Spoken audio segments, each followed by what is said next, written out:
Chilli powder అన్ని రకాల వంటలకు పచ్చళ్లకు సరైన chilli powder. No colour no chemical.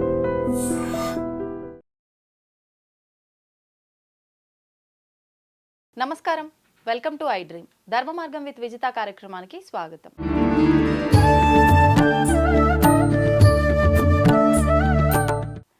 నమస్కారం సంతోష్ గారు. నమస్తే. ఎలా ఉన్నారు? థ్యాంక్ యూ సూపర్ బ్రహ్మాండంగా ఉన్నాను. ఓకే, నా గురించి తెలుసుకొని ఈ చక్కటి అవకాశం ఇచ్చినందుకు మీకు, మీ స్టూడియో సిబ్బందికి పేరున కృతజ్ఞతలు. థ్యాంక్ యూ అండి, థ్యాంక్ యూ. నిజంగా అంటే ఎంతోమంది గురువులు అంటే వేదం చదువుకున్న వాళ్ళే కానివ్వండి, జ్ఞానంతో వచ్చి చెప్పే వాళ్ళే కానివ్వండి, కొంతకాలం అంటే ఇలా దీక్షలుగా తీసుకొని మాట్లాడే వాళ్ళు కానివ్వండి, రకరకాలుగా మాట్లాడే వాళ్ళని చూస్తూ ఉంటాం. కానీ మీరు అంటే మీ జీవితంలో జరిగిన ఒక సంఘటన ఆధారంగా బేస్ చేసుకొని మీరు ఈ ప్రయాణం మొదలు పెట్టారని విన్నాం. నిజంగా చాలా సంతోషం. అంటే అందరిలో ఇలాంటి ఒక మార్పు అనేది మొదలవ్వదు. ప్రతి కుటుంబంలోనూ ఎన్నెన్నో జరుగుతుంటాయి. ఇలా మారాలని అది నిజంగా భగవంతుడి ఆజ్ఞ ఉంటేనే జరుగుతుందేమో. అంటే ఇక్కడ బుద్ధుడు ఒక విషయం చెప్తున్నాడు మేడం. భోగి వాదనలో ఉంటాడు, యోగి విచారణలో ఉంటాడు. సో ఎప్పుడైతే మన లోపల ఒక ప్రశ్న ఉత్పన్నమవుతుందో ఎంక్వైరీ స్టార్ట్ అవుతుంది. సో బయట భౌతిక ప్రపంచంలో ఉన్న వ్యక్తులందరూ వాదనలో అంటే నేను చేసిందే కరెక్టు, ఇదే తప్పు, ఇదే రైటు అనే ఒక హక్కు చూపించే మనస్తత్వంలో ఉంటారు. సో అంటే భౌతికానికి ఆధ్యాత్మికానికి తేడా ఇది. వాస్తవం మీరు అన్నది. నిజంగా ప్రతి ఒక్కరు వాళ్ళు చేసిందే కరెక్టు అనే ధోరణిలోనే వెళ్తారు, వాదిస్తారు కూడా మూర్ఖంగా. అవునవును. ఇప్పుడు అసలు నిజంగా మీరు మాట్లాడుతున్న సబ్జెక్టులో అంటే నేను విన్నంత వరకు ఈ కర్మ గురించి, అంటే కర్మకి ధ్యానానికి సంబంధం ఉందా, ధ్యానం చేస్తే కర్మను తొలగించుకుంటామా అనే పద్ధతిలో మీరు అటు కూడా స్టెప్ వేశారు. అంటే ధ్యానం గురించి కూడా మీరు మాట్లాడుతున్నారు, దానికి సంబంధించిన జ్ఞానం ఇస్తున్నారు. అసలు ముందుగా మనం అసలు కర్మ గురించి మాట్లాడుకుందాం. అంటే మనిషి ఇప్పుడు ఒక జన్మ తీసుకున్నాడు అని అంటే అది గత జన్మ కర్మను బట్టే మళ్ళీ జన్మ తీసుకున్నాడా, లేదు అంటే అసలు ఎందుకు జన్మ తీసుకున్నాడు అంటే ఏం చెప్పొచ్చు? అంటే ఇక్కడ ఒక వ్యక్తి జన్మకు కారణము గతంలో చేసిన యాక్షన్, అంటే ఆ కర్మ వల్ల ఒక ఫలితం పుడుతుంది. అంటే ఇప్పుడు కర్మ ఫలితం ఎట్లా పుడుతుంది అంటే, ఒక వ్యక్తి ఒక చర్య చేసినప్పుడు ఆ చర్యకు సంబంధించిన స్పందన జరుగుతుంది కదా, స్పందన వల్ల ఫలితం పుడుతుంది. మనిషి ఎప్పుడు యాక్షన్లో ఉన్నప్పుడు ఈ యాక్షన్కు రెండో వ్యక్తి స్పందిస్తూ ఉంటాడు. రియాక్షన్ ఏమొచ్చిందో దాన్ని బట్టి కర్మ క్రియేట్ అవుతుంది. రియాక్షన్ కాదు, స్వీకరిస్తాడు. ఇప్పుడు నేను ఒక వ్యక్తిని గాయపరిచిన, బాధపడ్డా లేదా? బాధపడతారు. స్పందన జరిగిందా లేదా? అవును. ఆ స్పందన వల్ల ఫలితం పుడుతుంది. ఆ ఫలితమే మనిషి జీవితంలోకి మళ్ళీ అనుభవంలోకి వస్తుంది. ఇదే కర్మఫలం. ఓకే. అంటే అది మనం కొన్నిసార్లు ఇప్పుడు మీరు అన్నట్టుగా ఎదుటి మనిషిని ఇబ్బంది పెడుతున్నాము అని అంటే అది తెలిసి పెడతాము, తెలియక పెడతాము. ఒకవేళ తెలిసి పెట్టినప్పటికీ నిజంగా వాళ్ళు నేను ఇది చేయటం వల్ల ఇబ్బంది పడ్డారు అనే ధోరణి కూడా వాళ్ళకి అర్థం అవ్వని సిచ్యువేషన్స్ కూడా ఉంటాయి. అంటే మనం ఏ రకంగా చేసినప్పటికీ అది కర్మగా మారుతుందంట. 100%. ఇప్పుడు విత్తు భూమిలో, ఇప్పుడు ఇక్కడ విత్తు వేసినావు, ఇక టేబుల్ మీద ఒక విత్తనం పెట్టినాం, మొలకెత్తదు. ఎందుకంటే ఇక్కడ స్పందన లేదు. సో అదే ఒక మట్టిలో విత్తనం వేస్తే మొలకెత్తుతుంది. సో ఎందుకంటే అక్కడ స్పందన జరిగింది. స్పందన వల్ల ఫలితం పడుతుంది. మా పొద్దున ఉదయం లేచినప్పటి మనిషి ఎప్పుడు యాక్షన్లో ఉంటాడు కాబట్టి స్పందన కూడా ఉంటుంది. వేరే వ్యక్తికి అంత ఇంటర్లింక్ అయి ఉంటాడు కదా, గ్రూప్లో ఉంటాడు కదా, గ్రూప్లో ప్రతి క్షణం ఏదో యాక్షన్లో ఉంటాడు. యాక్షన్కి సంబంధించిన ఆ స్పందన ఫలితం పుట్టి ఫలితం మన జీవితంలోకి వచ్చేస్తుంది. ఆ ఫలితమే జీవితం అంతే. ఓకే. అంటే ఇప్పుడు అసలు ఈ కర్మే లేకుండా చేసుకునే అవకాశం ఉంటుంది అంటే ఏం చెప్తారు? అసలు మూలంకి వెళ్తుంది. మామూలుగా ప్రాథమికంగా మనిషి జీవితం ఎట్లా నడుస్తుంది అంటే, ఇప్పుడు నా అన్వేషణలో ఎప్పుడు నేను స్పిరిచువల్ పార్ట్లోకి వచ్చినాక మనిషిని ఎవరు నడిపిస్తారు అనే ఒక నా తీవ్రమైన తపనలో మనిషికి, ఇప్పుడు ఫర్ ఎగ్జాంపుల్ మేడం, ఇప్పుడు ఇది పేరు ఉన్నది కదా, ఈ అక్షరాలు ఉన్నాయి. అక్షరాలు భాషలో మాత్రమే ఉన్నాయి. ఈ భాషలో ఉన్న అక్షరాలను వ్యక్తపరచాలంటే శబ్దం అవసరం. అవునండి. శబ్దం లేకుండా అక్షరాలను ఉచ్చరించలేం, అంటే వ్యక్తపరచలేం. అవును. సో ఈ అక్షరాలకు వెనకాల సౌండ్ ఉంది. అంటే ఇందులో ఎన్ని ఉన్నాయి? 2 ఉన్నాయా లేదా? 2 ఉన్నాయి. అంటే రాత రూపంలో ఉంది, శబ్ద రూపంలో అక్షరాల ఉంది. రూపంలో, రాత పక్క పెట్టండి. ఉమ్, ఉమ్, సో అక్షరాలు అనేది వ్యక్తపరచలేం. అవును. సో అక్షరాలు అనేది కార్యం. అంటే నేను వ్యక్తపరచడానికి, బయట వ్యక్తపరచడానికి కార్యం. కార్యానికి వెనకాల కారణం ఉంటుంది, రీజన్ ఉంటుంది. ఉమ్, సో రీజన్ సౌండ్ ఉమ్, అంతే, కానీ ఎవరు తెలియదు. ఉమ్, సో ఇట్లా మనిషి జీవితంలో మనిషి పొద్దున నిద్ర లేచినప్పటి సంది పడుకునేదాకా ఏమి తన జీవితంలోకి రావన్నో అది కర్మ ప్రకారమే జరుగుతుంది. కర్మ ప్రకారమే. కర్మ అంటే ఒక వ్యక్తి రావాలన్నా, ఒక వ్యక్తి పోవాలన్నా, తన జీవితంలోకి ఒక వస్తువు రావాలన్నా, ఒక రూపాయి రావాలన్నా గతంలో వేసిన కర్మను బేస్ చేసుకునే వన్ లైఫ్ డిజైన్ ఉంటుంది. అంటే మనం గతం మీదనే మొత్తం మన ఈ ప్రస్తుతం నడుస్తుంది అంటే మరి ఈ ప్రస్తుతంలో చేసే కర్మ ఈ ప్రస్తుతానికి వర్తించదు అసలు ఏమాత్రం కూడా? వర్తించదు, కానీ వర్తిస్తుంది ఆ ఎరుక ఉన్నప్పుడు. మనిషికి ఎరుక ఉండదు. ఎటువంటి ఎరుక? నేను చేస్తున్నానే అనే భ్రమలలో ఉంటాడు. ఉమ్, సో వెనకాల బుద్ధి కర్మానుసారిని అంటారు కదా, అవును. గత కర్మ వీన్ని వెంబడించు తీసుకెళ్తా ఉంటుంది. ఉమ్, ఇది ఎట్లా తీసుకెళ్తుంది అంటే, నేను మీకు ఒక చిన్న స్టోరీ చెప్తాను మేడం. అలాగే అండి. ఒక నాస్తికుడు ఉంటాడు. ఆ నాస్తికుడు ఒక గురువు ఒక దగ్గర సత్సంగం చేస్తుంటే, ఏ గురువు వేస్ట్, ఈ కర్మ లేదు ఏం లేదని కొట్టిపడేస్తాడు. నాస్తికుడు అంటే ఏం తెలియని నమ్మని వ్యక్తి. అవును. నాస్తి అంటే నమ్మడు, భగవంతుని నమ్మని వారు. దేని నమ్మడు ఇక. ఉమ్, సో ఈరోజు నిన్ను ఇద్దరు వ్యక్తులు బలవంతంగా నీకు అన్నం తినిపిస్తారు అనే ఒక చెప్తాడు ఇష్యూ ఆయన గురించి. వాళ్ళ గురువులకు తెలుస్తుంది కదా, కొంచెం అవగాహన ఉంటుంది. చెప్తాడు. చెప్పినాక గురువు నాకెవరు అన్నం తినిపిస్తారు, ఉమ్, నాకు చేతులు ఉన్నాయి, కాళ్ళు ఉన్నాయి, నేను తినాలి తప్ప వేరే వ్యక్తులు నాకెందుకు తినిపిస్తారు అని అనుకుంటాడు. ఉమ్, అనుకొని కొట్టి ఈ గురువును ఎట్టి పరిస్థితుల్లో ఆయన చెప్పింది తప్పని నిరూపించాలని స్ట్రాంగ్ అనుకుంటాడు. ఉమ్, అనుకొని ఇంటికి వస్తాడు. ఇంటికి వచ్చే క్రమంలో ఇంటికాడ వచ్చినాక భార్య ఏం చేస్తుందంటే తన సతీమణి అన్ని కొత్తగా ఆ రోజు వెరైటీ ఆహార పదార్థాలు అన్నీ రెడీ చేస్తుంది. రోజులాగా కాకుండా కొంచెం వెరైటీగా చేస్తుంది. సో చిన్న మైండ్ ట్రాన్స్లోకి వెళ్ళిపోతుంది. ఇదేదో ఉన్నది వెళ్ళిపోయి అని చెప్పి ఇక్కడ ఉంటే నాకు ఏదో జరుగుతుంది. ఇక్కడ గురువు చెప్పింది ఊకే మైండ్లో ఉంటుంది కదా. సో చెప్పేసి ఇక్కడ ఉండొద్దు ఈరోజు రాత్రి, ఎట్టి పరిస్థితుల్లో నేనే నిరూపించాలని స్ట్రాంగ్ నిర్ణయం తీసుకుంటాడు. తీసుకొని వెళ్ళిపోతాడు. వెళ్ళిపోయి బయటికి ఊరు అవతలకి వెళ్ళిపోయాక జనాలు కనబడని ప్లేస్కి వెళ్ళాలని పోయి ఒక పెద్ద చెట్టు ఎక్కి కూర్చుంటాడు. అంటే గురువు చెప్పింది జరగకుండా ఉండడం కోసం చెట్టు ఎక్కి పైన కూర్చుంటాడు. కూర్చున్నప్పుడు ఏమవుతుందంటే అక్కడ ఒక ఇద్దరు వ్యక్తులు, పని చేసే వ్యక్తులు ఉంటారు. వాళ్ళు భోజనం చేయడానికి ఆ చెట్టు కిందకి వస్తారు. వాళ్ళు చెట్టు కిందకి వచ్చి కరెక్ట్ ఆ భోజనం తినే సమయంలో ఒక క్రూర జంతువు వచ్చి అరుస్తుంది. అరిచినప్పుడు వీళ్ళు వెళ్ళిపోతారు, వీళ్ళు పారిపోతారు. పారిపోయే క్రమంలో ఆహార పదార్థాలు అక్కడే ఉంటాయి. అక్కడ పక్క పండి సేమ్ అదే జర్నీలో పక్క గ్రామంలో ఒక ముగ్గురు వ్యక్తులు దొంగతనం చేసి నగలు దొంగతనం చేసుకొని వాళ్ళు వెళ్ళిపోవాలి. వెళ్ళిపోయే క్రమంలో వాళ్ళకి ఏం బుద్ధి పుడుతుందంటే ఇదంతా షేర్ చేసుకోవాలి, ఆ నగలు పంచుకోవాలి. వాళ్ళకి చెట్టు కిందకి వచ్చి వాళ్ళను డైరెక్షన్ ఆ చెట్టు కిందకి వస్తారు. ఆ చెట్టు కింద ముగ్గురు షేర్ చేసుకుందామని నిర్ణయం తీసుకుంటారు. వస్తారు. వచ్చే వరకు మంచి ఆహారం కనబడుతుంది. ఒకరికి అరే ఆహారం ఉన్నది మన కోసమే పెట్టినని ఒక వ్యక్తి అంటాడు. ఇంకో వ్యక్తి ఏమంటాడంటే ఇంట్లో ఎవరో విషయం కలిపిర్రు, మనం తింటే చనిపోతే మనల్ని ఎవరో ఫాలో అవుతుర్రు, సో ఇదేదో ఉన్నది అని చెప్పి ఇంకో వ్యక్తికి డౌట్ వస్తుంది.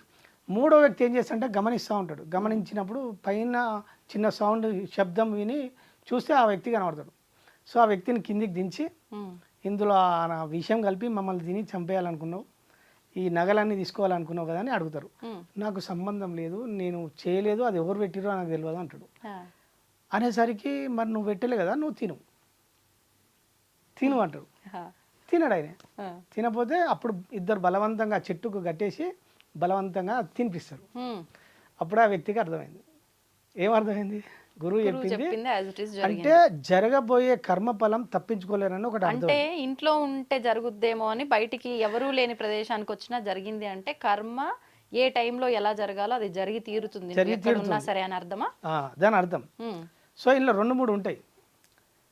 మనం పరిశీలిస్తే ఆ ఒక్క వ్యక్తే కనబడుతుంది ఇక్కడ, అంతేనా లేదా? అవును. సో ఆయన డైరెక్షన్ అన్న బుద్ధి అటువైపు మరల్చడానికి ఇంటికాడ భార్య సహకరించింది. ఉమ్, అర్థమైందా? అవును. మళ్ళీ అక్కడికి వచ్చినాక రైతులు పని వ్యక్తులు ఉన్నారా, వాళ్ళు భోజనం తెచ్చుకున్నారు. అవును. ఆ భోజనం తెచ్చుకున్నది ఎవరి కోసము? వాళ్ళ కోసమే. వాళ్ళ కోసం తెచ్చుకున్నారు. వాళ్ళ కోసం ఇంటికాడ రెడీ చేసుకొని తెచ్చుకున్న భోజనం ఎవరు తినాలి? వాళ్ళు తినాలి. వాళ్ళు తినాలి. కానీ తెచ్చుకున్న భోజనం కూడా వాళ్ళ చేతిలో లేదు, చూసిరా? అవును. అర్థమైందా? ఇంకా దొంగలు ఎందుకు వచ్చిర్రు? ఉమ్, వాళ్ళ దొంగతనం కోసం, వాళ్ళ జీవనోపాధి కోసం దొంగతనం చేసి వెళ్ళిపోతారు. అవును. వెళ్ళిపోయే డైరెక్షన్లో వాళ్ళు ఎక్కడికి వెళ్ళైనా వెళ్ళిపోవచ్చు. పోవచ్చు. వాళ్ళ సొంత ఊరికి వెళ్ళిపోవచ్చు, లేదా ఎక్కడైనా షేర్ చేసుకోవచ్చు. కానీ వాళ్ళు ఆ చెట్టు కిందకే వచ్చారు షేర్ చేసుకుందామని. ఇప్పుడు ఈ గ్రూపు మొత్తం ఎవరి కోసం పనిచేసింది? ఈయన కోసమే. ఈయన అంత కోసం కర్మ పనిచేసింది. క్రియేట్ అయిపోయింది ఇట్లా. సో ఇప్పుడు ఈ దొంగల మైండ్ ఎవరి చేతులు ఉంది? కర్మ డెస్టినీ అనుకోవచ్చా? డెస్టినీ పక్క పెట్టండి మేడం. ఈయన కర్మం, ఇప్పుడు ఈయన బలవంతంగా తినే కర్మఫలం ఉన్నది కదా, ఈయన కర్మఫలం ఇతర వ్యక్తులను ఇన్ఫ్లుయెన్స్ చేసిందా లేదా? చేసింది. ఆ? చేసింది. సో ఇక్కడ దొంగల మైండ్ వాళ్ళ చేతులు ఉందా? లేదు. అర్థమైందా లేదా? అర్థమైంది. అంటే గ్రూపు మన కర్మఫలము ఇంతమందిని గ్రూపును క్రియేట్ చేసి ఉమ్, ఆ కర్మఫలం అనుభవించడానికి ఏ వ్యక్తిని ఎలా వాడుకోవాలో అలా డిజైన్ చేస్తుంది. ఒక చిన్న డౌట్ అండి. ఇప్పుడు మీరు చెప్పిన దాన్ని బట్టి ఈ స్టోరీ వింటే నాకేమనిపించిందంటే, ఆయన ఒక్క వర్క్ జరగడం కోసము ఇంతమంది భాగస్వామ్యం అయ్యారు ఇక్కడ. అవును. చెప్పడం గురువు, ఇంట్లో వైఫ్, ఇక్కడ దొంగలు, ఇక్కడ రైతులు, ఫైనల్ గా ఈయన కర్మ కోసం. ఈయన కర్మ అంటే ఇప్పుడు ఈయన ఇది గత జన్మ చేసుకున్న దాన్ని బట్టే ఇక్కడ ఈ కర్మ కూడా జరిగింది. వీళ్ళందరూ లింక్ అయి ఉన్నారంటే గత జన్మలో ఈయన కర్మకు వీళ్ళంతా భాగస్వామ్యం అనుకోవచ్చా? ఇక్కడ వీళ్ళందరిని ఏమంటామంటే మనం సహాయ కర్మలు అంటాం. అంటే ఈయన అనుభవించడానికి వీళ్ళు సహాయం చేయడానికి వచ్చిర్రు వీళ్ళు. ఓకే. మనము అట్లా చూడొద్దు ఈ కర్మను. ఇప్పుడు దొంగలు వాళ్ళ పాత్ర ఏంది? వాళ్ళ కర్మలో వాళ్ళు ఉన్నారు.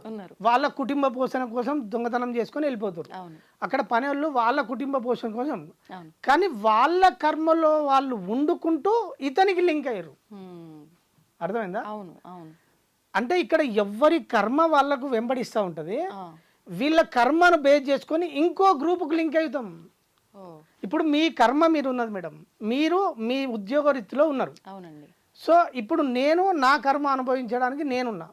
సో ఇప్పుడు మనం ఈ గ్రూప్ కావాలంటే ఇప్పుడు 4 వ్యక్తులు గ్రూప్ జమ అయ్యారా లేదా? అవును. సో ఈ 4 వ్యక్తులు అంటే ఇది నడిపేయడానికి ఈ 4ని ఫామ్ చేస్తుంది. దీని వెనకాల మళ్ళీ ఏమేమి జరగనో మొత్తం కర్మఫలం బేస్ చేసుకొని తన అనుభవంలోకి ఏది రావనో ఆ ఫలం, కర్మఫలం అంటే తన అనుభవంలోకి రావడం. ఆ ఫలము మొత్తం సృష్టిలో వారికి ఎవరెవరికి ఇంటర్లింక్ అయి ఉన్న వ్యక్తులు అందరూ వస్తారు. ఇది ఎట్లుంటుందంటే ఇప్పుడు మన బాడీలో ప్రతి సిస్టమ్ మన మైండ్ కనెక్షన్ ఉంటుంది కదా. ఈ విశ్వంలో ఇప్పుడు భూమి మీద ఉన్న 800 కోట్ల ప్రతి మైండ్ ఒక సూత్రం కలుపుతుంది అక్కడ అందరినీ. ఏ వ్యక్తి ఏ కర్మ చేసినా ఆ కర్మకు సంబంధించిన డిజైన్ ఇంకో వ్యక్తికి లింక్ అయి ఉంటాడు. ప్రతి ఒక్కరికి అందరు వాడు అమెరికాలో ఉండని, ఆస్ట్రేలియా ఉండని, ఇంగ్లాండ్ అమెరికాలో ఉండని, కానీ ఎలా మనకు వాళ్ళకి అసలు సంబంధం లేదు. కర్మ ఫలం వాళ్ళని ఇన్ఫ్లుయెన్స్ చేసి వాళ్ళని మన జీవితంలోకి తీసుకొస్తుంది. ఇప్పుడు నేను ఈ ఎక్స్పెరిమెంట్ చేసిన కొన్ని ఎలా ఇవన్నీ నాకు అవగాహన వచ్చినాక, సో కర్మ నడిపించినప్పుడు మనం ఏ కర్మ చేస్తే ఎటువంటి ఫలితం వస్తుంది, ఎట్లా చేస్తే ఎట్లా వస్తుంది అనే దాని మీద నేను కొన్ని చేసిన తర్వాత నేను డైలీ ఒక సత్కర్మ చేసుకుంటా పోదాము ఎట్లుంటుంది అని నేను ఎక్స్పెరిమెంట్ చేసిన. నేను రోజుకు మా ఇంట్లో నాకు కర్మ మీద అవగాహన వచ్చినాక డైలీ ఇప్పుడు మా ఇంట్లో మా కుటుంబ పోషణకు అన్నం ఆహారం ఎట్లా వండుకుంటామో నేను మూగ జంతువులకు కూడా రోజు ఇంకో అన్నం వండేటోండి, వేరే సపరేట్ వండేటోండి. వండి అట్లా ఒక 1 year చేసిన వేరే జంతువులు అంటే స్ట్రీట్ డాగ్స్. అంటే ఇది మీరు జస్ట్ ట్రయల్ ఇది చేస్తే ఏమవుతుంది ఎట్లా రిజల్ట్ ఎట్లా వస్తుందని ఎక్స్పెరిమెంట్ చేసిన. ఒక 1 year చేసిన తర్వాత ఈ క్రమంలో నేను వీళ్ళకు చెప్పడం స్టార్ట్ చేసిన. నేను ఇది ఇట్లుంటుంది, ఇది ఇట్లా చేశాను చెప్పడం స్టార్ట్ చేసినప్పుడు ఏమైందంటే వాట్సాప్ గ్రూపులు ఉంటాయి కదా. సో ఇప్పుడు మీరు అడిగిరు అనుకో, నేను రికార్డ్ చేసిన అంటే వేరే వాళ్ళకి షేర్ చేద్దామని. ఆ రికార్డ్ చేసింది నేను వాట్సాప్ గ్రూపులలో షేర్ చేసిన. అది షేర్ చేసి ఇది ఎట్లా దారి తీసిందో మన బుద్ధి కర్మానుసారనో ఇది షేర్ చేసే క్రమంలో నా ఆడియో ఒక వ్యక్తి దగ్గర పోయింది, యూఎస్లో ఉన్న ఒక వ్యక్తి దగ్గర పోయింది. పోయి ఆ సారు 1 ఇయర్ తర్వాత నాకు ఒక $1000 పంపించాడు. మీతో టచ్లో లేడా? అసలు నాకు సంబంధం లేదు. జస్ట్ నా నెంబర్ అంటే అది విని నా గురించి ఇది ఎవరు పంపించారు ఎంక్వైరీ చేసి నా నెంబర్ కనుక్కొని నాకు మెసేజ్ పెడితే నాతోటి మాట కూడా మాట్లాడలే. జస్ట్ డీటెయిల్స్ పంపించమంటే పంపించిన. ఏదైనా నేను 5,000 10,000 ఇస్తాను అనుకున్నా. $1,000 పంపించాను. ఓకే, క్లారిటీ వచ్చేసింది.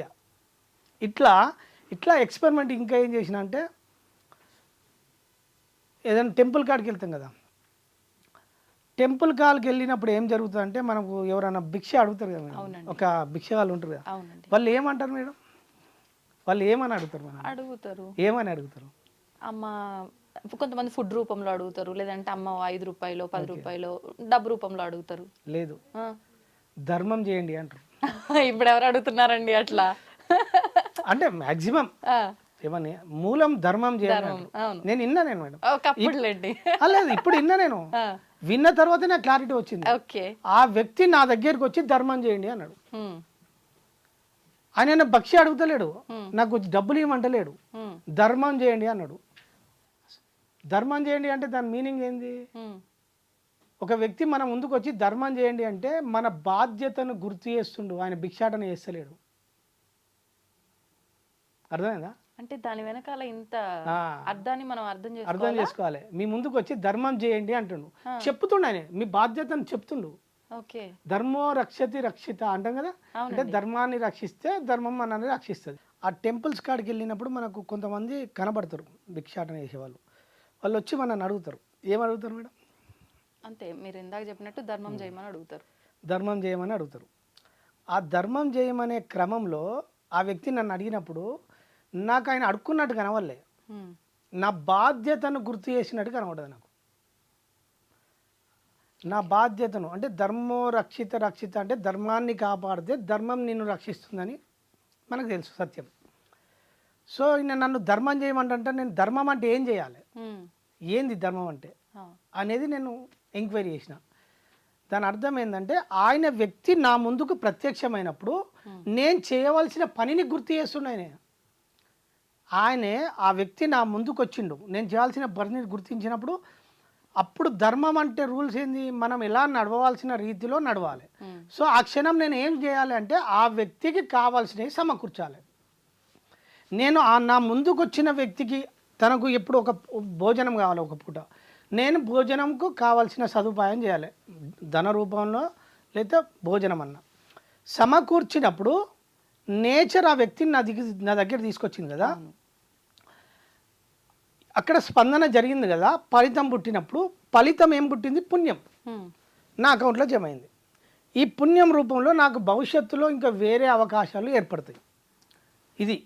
సో ఇప్పుడు ఆ వ్యక్తికి నేను ఏమనుకుంటున్నా అంటే దానం చేసిన అనుకుంటున్నా.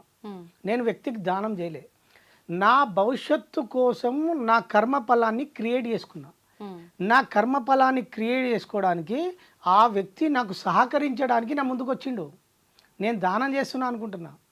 దీన్ని మీరు కొంచెం లోతుల్లోకి అర్థం చేసుకుంటే, ఒక రైతు ఉంటాడు, రైతు పంట పండిస్తాడు.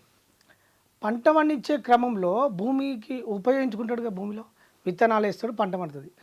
భూమి రైతుకు ఉపయోగపడుతుందా, రైతు భూమికి ఉపయోగపడుతుందా?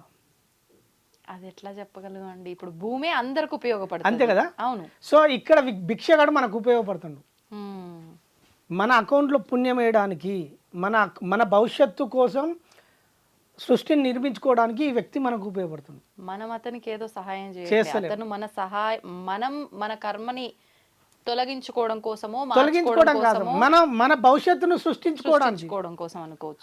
తొలగించుకోవడం వేరు. మళ్ళీ మన భవిష్యత్తును సృష్టించుకోవడం కోసము మనము భవిష్యత్తులో హ్యాపీగా ఉండన్నా బ్యాడ్గా ఉండన్నా దానికోసం ఇప్పుడు డిజైన్ చేసుకుంటున్నాం, సృష్టించుకుంటున్నాం.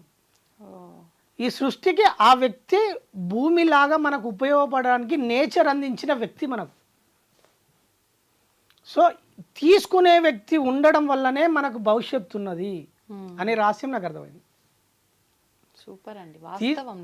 తీసుకునే వ్యక్తి లేకపోతే నాకు భవిష్యత్తు లేదు అనే సత్యం అర్థమైంది.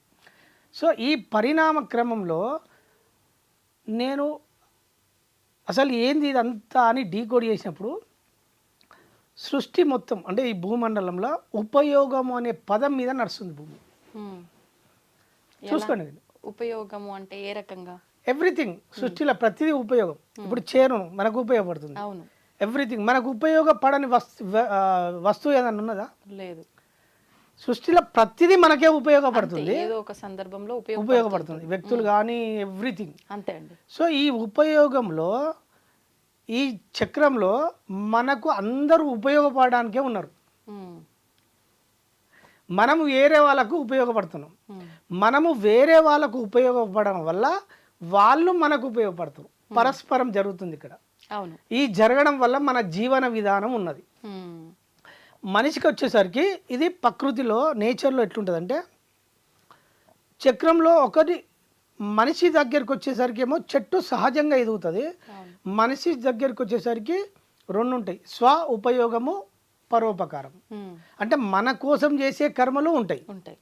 మళ్ళీ ఇతరులకు చేసే కర్మలు ఉంటాయి. ఉమ్. ఈ కర్మలను బేస్ చేసుకొని మన జీవన విధానం ఏర్పడతా ఉంటుంది. ఓకే. సో మనము ఇందులో ఎట్లా ఏర్పడుతుందంటే మనం ఇతర వ్యక్తులకు సహాయం చేస్తుంది చూసినావా, సహాయం చేసిన దానివల్ల మనకు పుణ్యం జమ అవుతూ ఉంటుంది. బ్యాంకులో బ్యాలెన్స్ అయినట్టు ఉమ్. పుణ్యం జమ అవుతూ ఉంటుంది. సో ఇప్పుడు నేను నా కోసం పని చేసుకున్నా, వస్తువులు కొనుక్కున్నా, నా అకౌంట్లో డబ్బులు కరిగిపోతూ ఉన్నాయి. నా కంఫర్ట్స్ ఉన్నాయి కదా, ఇల్లు, ఇంట్లో భార్య, పిల్లలు, నా కారు, ఇవన్నీ ఉంటాయి కదా. సో ఇంట్లో ఆనబడి ఇవన్నీ మనం మన కోసం ఏర్పరచుకునే కర్మల చేస్తాం కదా. ఈ కర్మల వల్ల ఏమవుతుంది, నా అకౌంట్ కరుగుతూ ఉన్నది, ఉమ్. నా లైఫ్ కోసం కరుగుతూ ఉన్నది. ఓకే. ఇది కరిగే క్రమంలో పుణ్యం అయిపోయింది అనుకో, ఉమ్. నాకు ఈ పరిస్థితులు మొత్తం బ్యాడ్ జోన్లోకి వెళ్ళిపోతాం. ఉమ్. బ్యాడ్ జోన్లోకి వెళ్ళిపోయినప్పుడు ఏమైందంటే నాకు మొత్తం నేను బ్యాడ్ జోన్లోకి వెళ్ళిపోయినప్పుడు ఈ పాజిటివ్ మొత్తం వెళ్ళిపోయి నాకు వేరే వ్యక్తులు నన్ను మోసం చేసేటోడు వస్తాడు, నన్ను నష్టపరిచేటోడు వస్తాడు, నా ఫ్రెండ్ రూపంలో వస్తాడు, వేరే చుట్టం రూపంలో వస్తాడు, ఏదో రూపంలో వస్తాడు. ఉమ్. నా దగ్గర వచ్చి ఏదన్నా డబ్బులు తీసుకొని ఎగ్గొట్టేస్తాడు. ఉమ్. అంటే బ్యాడ్లోకి వెళ్ళిపోతే ఇట్లా భార్యాభర్తల గొడవలు స్టార్ట్ అవుతాయి, కుటుంబ సమస్యలు ఏర్పడతాయి. ఉమ్. ఇక్కడ కరిగిపోయింది లేదు, పుణ్యం లేదు. అవును. సో ఇట్లా స్టార్ట్ అవుతుంది. సో ఎప్పుడైతే ఈ బ్యాడ్లోకి వెళ్ళిపోయినామో పరిస్థితులు గందరగోళంగా స్టార్ట్ అవుతాయి. ఉమ్. గీతలో చెప్తారు కదా, ఒక దుష్కర్మ అనేక దుష్కర్మలకు కారణమవుతుంది, ఒక సత్కర్మ అనేక సత్కర్మలకు కారణమవుతుంది. సో ఇప్పుడు నిరంతరం నేను ఏం చేయాలని అర్థమైంది ఏంటంటే డైలీ నా అకౌంట్లో డబ్బులు ఉండాలంటే పుణ్యం నా అకౌంట్లో ఉండాలి. రోజు సత్కర్మలు చేయడం వల్ల నాకు రావాల్సినవన్నీ నేచర్ సమకూరుస్తుందని నాకు అర్థమైపోయింది. ఉమ్. సో నేను ఇవన్నీ చేసుకుంటూ వచ్చిన క్రమంలో నాకు అర్థమైంది ఏంటంటే మనకు నీడ ఉంటుంది కదా, సూర్యుడు అవును. ఎర్లీ మార్నింగ్ నీడ పడ్డప్పుడు పొద్దున మన నీడ అక్కడ దాకా ఉంటుంది. పొద్దున అవును. నీడ అక్కడ దాకా ఉంటుంది, మధ్యాహ్నం కల్లా నీడ వచ్చేసరికి మన కిందికి దాకా వస్తుంది. సో ఇక్కడ ఏమైంది, కరిగిపోయింది మధ్యాహ్నం నుంచి వెళ్ళి మనం నడుస్తున్న కొద్దీ సాయంత్రం ఏమవుతుంది, నీడ పెరుక్కుంటూ వస్తుంది. అవును. సో ఇప్పుడు నా అకౌంట్లో ఉన్న పుణ్యము ఉదయం నా నీడలాగా కరుగుతూ ఉన్నది. ఉమ్. అర్థమైందా? అర్థమైంది. నేను సాయంత్రము నేను నడుచుకుంటూ నేను పుణ్యకర్మలు చేసుకుంటూ పోయినప్పుడు సాయంత్రం నీడలాగా నాకు వెంబడిస్తూ ఉన్నది. ఓ. పెరుగుతుంది నా అకౌంట్లో. ఈ పుణ్యకర్మలు చేసుకుంటూ పోయినప్పుడు నాకు పుణ్యం పెరిగినప్పుడు నా పరిస్థితులకు అనుకూలంగా నా కొత్త పరిస్థితులు అంటే నేను నా డైరెక్షన్లో నా జీవితంలో ఇంతకు ముందుకున్న వ్యక్తుల నేచర్ ఏం చేసిందంటే వాళ్ళ కనెక్షన్ కట్ చేసింది నాకు. ఆ వ్యక్తులు దూరం అయిపోయారు సహజంగా దూరం అయిపోయి నాకు ఏదైతే కావన్నో ఆ గ్రూప్ ఆఫ్ పీపుల్ నాకు పరిచయం అయ్యారు. ఆ వ్యక్తులు నాకు ఇంటర్లింక్ అయ్యి నా జోన్లోకి వచ్చేసారు. ఆ వ్యక్తుల ద్వారా నాకు అన్నీ సమకూర్చబడడం స్టార్ట్ అయినాయి. ఇది మ్యాచ్. ఇప్పుడు మీరు అన్నట్టుగా మీరు స్టార్టింగ్లోనే ఒక స్టోరీ చెప్పారు. అంటే ఇప్పుడు మీరు అనుకున్నట్టుగా ఈ టెంపుల్కి వెళ్ళి వాళ్ళకి మనది ఏదో మనం క్రియేట్ చేసుకోవడం కోసం వాళ్ళకు ఒక రూపాయి ఇవ్వటమో ఏదైనా ఆహారం పెట్టడమో చెయ్యాలన్నా లేదు ఇంకేదో ఒక రూపంలో మనం పొద్దున్న నుంచి సాయంత్రం వరకు మనం పాజిటివ్ ఇస్తే అది పాజిటివే మనకు వస్తుంది, నెగిటివ్ ఇస్తే నెగిటివే వస్తుందన్న ఇప్పుడు మీరు చెప్పిన ఈ సిద్ధాంతం ప్రకారం తీసుకున్నా, అంటే ఈ నీడ ఉదాహరణ తీసుకున్నా, ప్రకృతి మనకు సహకరించాలి. మొదట మీరు అక్కడ గురువు ఆయనకి ఏదైతే ఇద్దరు వచ్చి ఆహారం పెడతారు అది చెప్పిర్రో అక్కడ అన్ని అలా క్రియేట్ అయ్యాయి. అంటే అది భగవంతుడి క్రియేట్ చేశాడా, నేచర్ ప్రకృతి క్రియేట్ చేసిందా, మొత్తానికి జరిగింది. ఒకవేళ అది అలా జరగకపోయి ఉంటే ఏం చేయలేం కదా. అంటే ఇప్పుడు నాకు ఆలోచన ఉంది నేనేదో మంచి చేయాలని, పరిస్థితులు, ప్రకృతి, భగవంతుడు కూడా సహకరించాలి కదా. సహకరించింది నేను అనుకున్న పని నేను చేయలేను కదా. ఈ ఆలోచనలో ఉన్న వాళ్ళకి ఏం చెప్తారు? మన మైండ్ అట్లా కొట్టేస్తుంది, కానీ సిస్టమ్ తెలుసుకోవాలి. ఫస్ట్ సిస్టమ్ ఎట్లా తెలుసుకోవాలంటే, ఇప్పుడు మీరు ఒక కంపెనీ పెట్టారు మేడం, మీరు ఒక కంపెనీ పెట్టారు. కంపెనీ పెట్టిన తర్వాత ఒక 100 మంది ఉద్యోగస్తులను పెట్టుకున్నారు. కంపెనీ రన్ అవ్వనా వద్దా? అవును. కంపెనీ రన్ అవ్వాలంటే పై నుంచి CEO నుంచి కింది దాకా లేబర్ పనిచేయదాకా మేనేజర్ ఉంటారు, HR ఉంటారు, అన్ని డిపార్ట్మెంట్లలో ఎవరి పని వాళ్ళు ఉంటారా లేదా?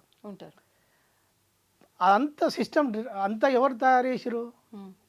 మీరు ఎవరైతే మీరు CEO అనుకోండి.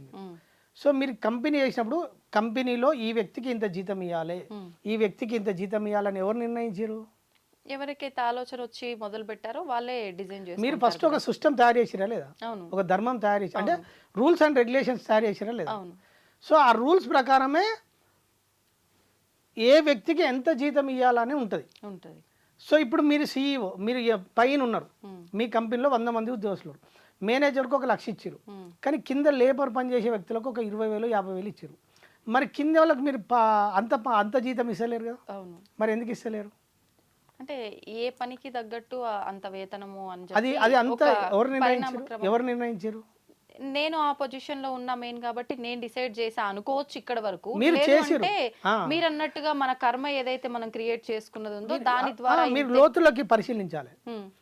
ఇక్కడ ఏమైతుందంటే, మీరు ఆల్రెడీ సిస్టమ్ కంపెనీ ఎస్టాబ్లిష్ కోసం పెట్టిరు, ఎంతమంది వ్యవస్థ నడుస్తుంది, కానీ మీరు మీ ప్లేస్లో అట్లే ఉన్నారు, మీరు అట్లే ఉన్నారు. ఇక్కడ సృష్టి మనం గాడ్ అనుకోని మీరు ఏమన్నారు, సృష్టి ఏం చేస్తుందంటే మొత్తం ఒక సిస్టమ్, ఒక పద్ధతి ప్రకారం సృష్టి నడుస్తూ ఉంది. దానికి కూడా కొన్ని రూల్స్ అండ్ రెగ్యులేషన్స్ ఉన్నాయి. అవన్నీ ధర్మాలు, ప్రకృతి ధర్మాలు ఉంటాయి. మనం ప్రభుత్వం నడవడానికి కొన్ని శాఖలు అవన్నీ ఎట్లుంటాయో సృష్టి నియమాలు ఉంటాయి. సృష్టి నియమాల ప్రకారం ఎవరికి ఏది చేరవేరన్నో అది చేరవేరుతుంది. ఆ సృష్టి నియమం అనేది ఎలా క్రియేట్ చేయబడింది? సృష్టి తనకు తాను రచించుకుంటుంది. ఎందుకు అట్లా? నడవాలి కదా, కార్యం జరగాలి కదా. అంటే ఇప్పుడు మీరు నేను మనుషులం, ఒక హ్యూమన్ బీయింగ్. సృష్టిలో మీరు ఒకటే నేను ఒకటే, మీకు ఒక రకంగా నాకు ఒక రకంగా ఎందుకు క్రియేట్ చేస్తుంది? ఆట, గేమ్లో రోల్ ఉంటుంది. మీ రోల్ అది, నా రోల్ ఇది. నాకు ఏది కావన్నో సమకూర్చడం సృష్టి బాధ్యత, మీకు ఏది రావన్నో సమకూర్చడం సృష్టి బాధ్యత. కానీ ఇన్బిల్ట్ ఇక్కడ భూమి మీదకి వచ్చిన తర్వాత ఏమవుతుంది అంటే, మనం వచ్చేటప్పుడు రోల్ ప్రకారం వస్తాం. ఇక్కడికి వచ్చినాక ఏమవుతుందంటే, మనం వచ్చే రోల్తో పాటు మనం రోల్ తెచ్చుకుంటాం, ఆ రోల్తో పాటు ఫ్రీ విల్ తెచ్చుకుంటాం. ఇది ఎలా ఫ్రీ విల్ అంటే, భూమి మీదకి వచ్చినాక మన జీవితం ఏమవుతుందంటే, మనము భూమి మీదకి వచ్చినాక ఆ రోల్ను మర్చిపోతాం. మనం ఇది మాయ కదా, ఎందుకు వచ్చామనే పర్పస్ మర్చిపోతాం.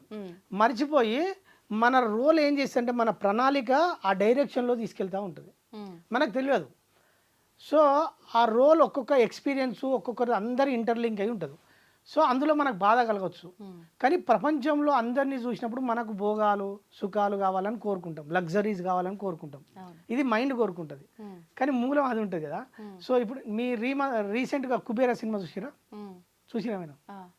అందులో మీరు గమనించండి, ప్రతి పాత్ర వై జంక్షన్లో ఉంటుంది. ఇప్పుడు నాగార్జున ఉన్నాడు, తను ఒకటి అనుకుంటే జీవితం ఇంకో వైపు తీసుకెళ్తుంది. అక్కడ రష్మిక ఉంటుంది, తను ప్రేమించి ఒక అమ్మాయిని పెళ్లి చేసుకోవాలని బయటికి వెళ్తుంది. వెళ్ళే క్రమంలో వేరే వ్యక్తి లింక్ అవుతాడు. సో తను వెళ్ళాలనుకున్నది ఒకటి, కానీ జీవితం ఇంకో వైపు గుంజుకపోతుంది. ఇప్పుడు ఏది కరెక్ట్ అంటారు? ఇది మీకు చెప్తా ఇది. సో అంటే వీళ్ళ డైరెక్షన్లో జీవితంలో వీళ్ళకి తెలియకుండానే ఇంకో వైపు లాక్కెళ్తుందా లేదా? అంటే ప్రతి నిమిషం మన జీవితం వై జంక్షన్లో ఉంటుంది. ఈ ఫ్రీ విల్ తెచ్చుకుంటాం కదా, ఫ్రీ విల్ను మనిషి ఉపయోగించుకోలేడు. ఎప్పుడైతే ఆధ్యాత్మిక మార్గంలోకి ఎంటర్ అయ్యి గురువుల ద్వారా జ్ఞానం పొంది సంకల్ప బలాన్ని తెచ్చుకొని ఫ్రీ విల్ అనే అంశాన్ని పట్టుకుంటే అప్పుడు ఉపయోగించుకునే కెపాసిటీ వస్తుంది మనిషికి. నార్మల్ వాళ్ళకి ఇది నార్మల్ వాళ్ళకి సాధ్యం కాదు. అప్పుడు వాళ్ళకి ఎలా ఉపయోగపడుతుంది మీరు అన్నట్టు గురువుల ద్వారా సాధన ద్వారా చేసుకున్న చెప్తా. ఇప్పుడు రెండు పొడేళ్ళు అంటారు, గొర్రె పొడేళ్ళు తెలుసు కదా. ఇప్పుడు మన ఫ్రీ విల్, మన జీవితం గుంజుకపోతుంది కదా. ఇప్పుడు సంకల్పం ఈ క్షణం మన చేతులు ఉంది కదా, మనం అనుకుంటాం కదా. సో ఇప్పుడు పరిస్థితులు ఏమున్నాయి, పరిస్థితులు నిన్ను లాక్కెళ్తున్నాయి, కానీ నా సంకల్పం ప్రకారం నేను పరిస్థితులను బేస్ చేసుకొని పోతలేను. ఏం చేసినా నేను కరెక్టే. ఇప్పుడు 2 పొటేళ్ళు ఉండగా ఇప్పుడు నేను ఇంకో డైరెక్షన్లో వెళ్ళాలని దానికి ఎదురుగా ఢీకొన్నా నా సంకల్పం ప్రకారం. ఇప్పుడు నా జీవితం ఇటు వెళ్తుంది కదా, నేను కొత్త కర్మను క్రియేట్ చేయడానికి నేను సంకల్పం తీసుకొని వేరే మార్గంలో పోవాలని డిసైడ్ అయిపోయినా, స్ట్రాంగ్గా డిసైడ్ అయిపోయా. అది అప్పుడు నన్ను లాక్కెళ్ళదు. అంటే ఎప్పుడైతే మనం ఇది గుంజుకపోయినప్పుడు నేను స్పందించకుండా నేను స్ట్రాంగ్ ఉంటానో ఇది వీక్ అయిపోతుంది. వీక్ అయిపోయి నేను కొత్త కర్మలో డిజైన్ చేసుకున్నా కదా, కొత్త పరిస్థితులు క్రియేట్ చేసుకున్నా. ఎప్పుడు ఈ పరిస్థితులను గమనించాలి. మన చుట్టూ ఎటువంటి వ్యక్తులు ఉన్నారు, నెగటివ్ వ్యక్తులు ఉన్నారా, ఈ గ్రూప్ ఆఫ్ పీపుల్ ఎట్లున్నారు, వాళ్ళ మైండ్ సెట్ ఎట్లుంది, ఇవన్నీ గుర్తించినప్పుడు మనకు అండర్స్టాండింగ్ వస్తుంది. తవ్వుతున్న శివలింగం సరే దాన్ని అట్లా కప్పేసేయండి, చూపించదండి. Krishna is there. మూర్తి పూజ కాదు, సాక్షాత్ బ్రజేంద్ర నందన భగవాన్ ఉన్నారు మూర్తిలో. ఏమీ ఆశించకుండా ఆరాధించే వాళ్ళు కూడా ఉన్నారా ప్రభుజీ? నిజమైన భక్తి అంటే మనకు తెలియదు కాబట్టి